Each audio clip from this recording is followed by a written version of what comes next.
ఓవైపు సుంకాల పేరుతో భారత్పై అధిక భారం మోపడం, మరోవైపు రష్యా చమురు కొనుగోలు కారణంగా చూపి విధించిన భారీ సుంకాలతో భారత్ అమెరికా మధ్య సంబంధాలకు భారీ గ్యాప్ పెరిగింది. ప్రస్తుతం రెండు దేశాల మధ్య సుంకాల వివాదం కొనసాగుతుంది. అయితే ఈ నేపథ్యంలో కీలక పరిణామం చోటు చేసుకుంది. అమెరికా అధ్యక్షుడు డొనాల్డ్ ట్రంప్ ఈ ఏడాది చివరిలో భారత్కు వచ్చే అవకాశం ఉంది. ఈ ఏడాది నవంబర్లో భారత్లో జరగనున్న క్వాడ్ దేశాధినేతల సదస్సుకు ట్రంప్ హాజరయ్యే అవకాశం ఉన్నట్లు భారత్కు కాబోయే అమెరికా రాయబారి సెర్గీ గోర్ వెల్లడించారు. ఈ సదస్సు కోసం ఆయన ఎదురు చూస్తున్నట్లు తెలిపారు. ఇక ఈ పర్యటనకు సంబంధించి ఇంకా చర్చలు జరుగుతున్నాయని వివరించారు.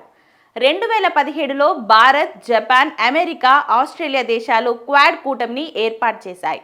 4 అగ్ర దేశాలతో ఏర్పడిన కూటమి అధినేతలు 2021 సెప్టెంబర్ 24న వాషింగ్టన్లో తొలిసారి భేటీ అయ్యారు. ఇక గతేడాది సదస్సుకు అమెరికా ఆతిథ్యం ఇచ్చింది. ఈసారి క్వాడ్ దేశాధినేతల సదస్సుకు భారత్ ఆతిథ్యం ఇస్తున్న విషయం తెలిసిందే. నవంబర్లో న్యూఢిల్లీలో జరగబోయే సదస్సుకు ఆయా దేశాధినేతలు హాజరు కానున్నట్లు విశ్వసనీయ వర్గాల సమాచారం.